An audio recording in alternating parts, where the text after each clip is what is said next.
Aduh, ya aku bacanya pas lagi rame di media sosial ya. Aku kan ngikutin Instagram seperti itu. Ya sangat prihatin, kaget juga karena di akhir tahun ada berita seperti itu pastinya syok. Karena aku tuh sangat bangga dengan dunia penerbangan. Sangat bangga dengan menjadi bagian dari dunia penerbangan. Kemudian ada, aku bilang aja oknum ya seperti itu, karena nggak semuanya melakukan perselingkuhan seperti itu, akhirnya menjadi viral juga dengan apa namanya screenshotnya, chatnya yang begitu sangat vulgar, sangat miris sih, sangat miris banget. Dan aku sih gini, aku tidak mau mengomentari sejauh apa karena itu ranahnya sangat pribadi banget. Dan itu bukan faktor profesinya. Namanya perselingkuhan itu bisa terjadi di mana saja. Dan bukan karena masalah pilotnya ya, tapi ya karena masalah niat dan keinginannya. Dan aku sebagai istri pilot ya ikut was-was juga pastinya, ikut was-was. Maksudnya selalu memberikan mengingatkan kembali kepada suami, apalagi sekarang kan aku LDR sama suami, ya harus dijaga, imannya dikuatin. Karena mau ibaratnya yang sering pulang ke rumah aja kalau emang ada niat pasti bisa terjadi. Nah, sedangkan kan ini suami aku sedang LDR yang jauh di sana, jadi ya harus dikuatkan imannya, harus diingatkan lagi bahwa niatan kerja ke luar negeri itu untuk apa, bukan untuk senang-senang, bukan untuk ibaratnya mengumbar mungkin amit ya, syahwat dan segala macam, tapi emang niatnya adalah untuk membahagiakan keluarga, untuk mencari nafkah untuk keluarga, seperti itu. Jadi aku ingatkan kembali. Nah, Mbak Fitri, sempat juga nih ada kabar katanya sebelum suami sempat dideketin juga Oh, nih sama pramugari penerbangan vulgar. menurut aku hal yang wajar ya, kayak aku pun juga sering. Aku pun sering, apalagi kan aku di dunia entertainment. Nggak hanya sekedar dikirimin foto, malahan aku juga dikirimin chat-chat yang menggoda, begitu itu sering. Nah, kebetulan memang waktu itu kan aku di podcast Bunda Maya ditanya kan apa suka dukanya menjadi istri pilot, apa pernah nggak sih gitu.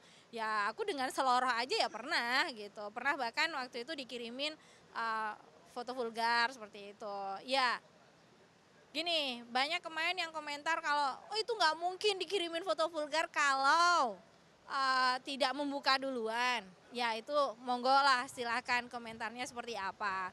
Tapi sepanjang yang aku tahu aja ya gitu, ya selama aku nge-treat keluarga aku ini kita saling terbuka. Dan aku pun kalau misalnya dikirimin chat mesra ataupun apa dari lawan jenis, aku juga selalu jujur sama suami aku. Begitupun aku berharap suami aku juga melakukan hal yang sama, dan ternyata juga alhamdulillah dia terbuka dengan hal yang seperti itu. Menyakitkan sih, ya kesel juga, tapi ya memang itu udah kesepakatan kita, ya paling mengingatkan bahwa duh jangan ya, jangan seperti itu. Karena ya kelihatannya aja indah, kelihatannya menggoda, tapi ketika menjalani ya akan banyak banyak negatifnya gitu. Dan aku selalu bilang sama suami aku, yang kita jaga itu banyak. Selain juga nama baik pribadi, nama baik keluarga, marwah profesi, nama baik perusahaan. Itu tuh beban kita tuh banyak banget. Jangan sampai ibaratnya hanya tergoda nafsu sementara, wong pulang ke rumah juga sama ya kan. Apa coba?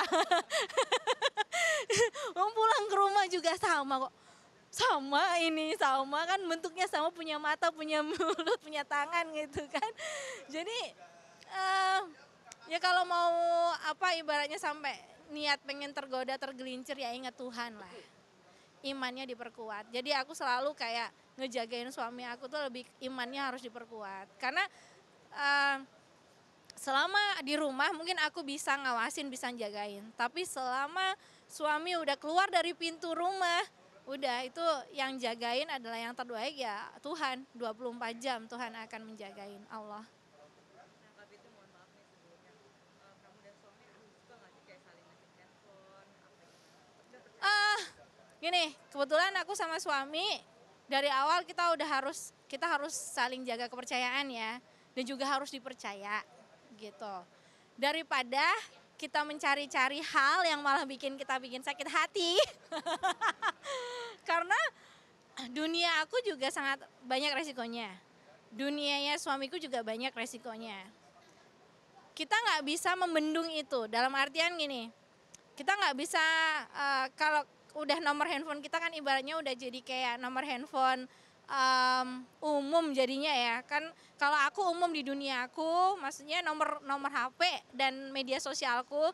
Dan kalau suamiku aku kan menjadi PIC, pilot in command di dalam penerbangan. Jadi kan harus tanggung jawab tidak hanya di penerbangan tapi kan semua krunya. Kalau ngeron itu kan harus juga tahu nomor telepon masing-masing karena kan harus ngecek. Mas Hendra kan kaptennya. Misalkan harus lagi keluar kemana, itu kan harus izin kaptennya karena sebagai yang di ketuanya ya gitu.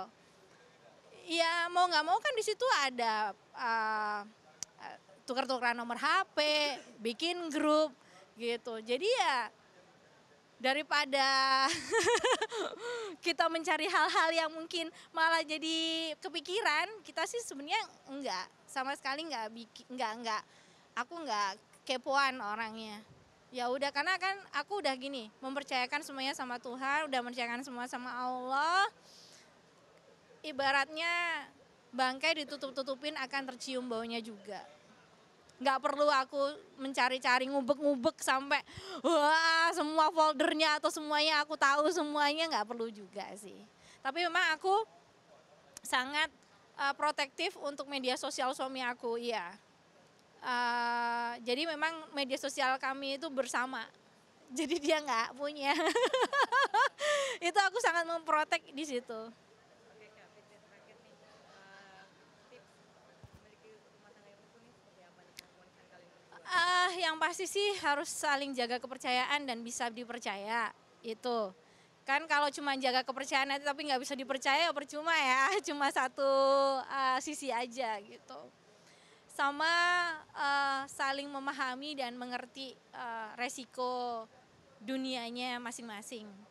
Aku juga diperkenalkan Mas Hendra ke dunianya, aku juga memperkenalkan Mas Hendra ke duniaku. Ini loh seperti ini. Dan aku berusaha untuk selalu amanah dan begitupun suami aku. Dan kalau masalah perselingkuhan itu kan mungkin adalah satu dari banyak hal yang bisa mengakibatkan rumah tangga itu cerai-berai. Bisa masalah ekonomi, bisa masalah saling kurang memahami, terus juga masalah kurangnya perhatian, itu bisa banget.